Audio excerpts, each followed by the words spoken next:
अवधूत सिद्ध महायोगी श्री दादा गुरु भगवान की निराहार माँ नर्मदा सेवा परिक्रम यांचे महाराष्ट्र राज्यातील नंदुरबार जिल्ह्यातील दळगाव तालुक्यातील शिकली या गावात आगमन दिनांक 19/11/2025 रोजी सायंकाळी 5:30 वाजता। अवधूत सिद्ध महायोगी श्री दादा गुरु भगवान की निराहार माँ नर्मदा सेवा परिक्रम हे माँ नर्मदा धर्म देनु प्रकृति पर्यावरण संरक्षण संवर्धन के लिए पूर्ण समर्पित है।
अवधूत सिद्ध महायोगी श्री दादा गुरु भगवान की निराहार माँ नर्मदा सेवा परिक्रम यांचे महाराष्ट्रामध्ये शिकली या गावामध्ये आगमन होतात।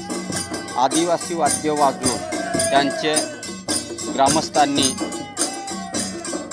आदिवासी वाद्य वाजवून स्वागत करून पुष्पहार करण्यात आले।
दिनांक 20/11/2025 रोजी आपल्या श्री शंकर नर्मदा आश्रम धनाजे येथे अवधूत दादा गुरु भगवान यांचे हजारो परिक्रमवासियांच्या सोबत आगमन होत आहे। आपणही दादा गुरुच्या दर्शनाचा व परिक्रमवासियांच्या सेवेचा लाभ घ्यावा। अवधूत दादा गुरु भगवान यांचे सत्संग दिनांक 20/11/2025 रोजी सायंकाळी 7:30 वाजता राहील।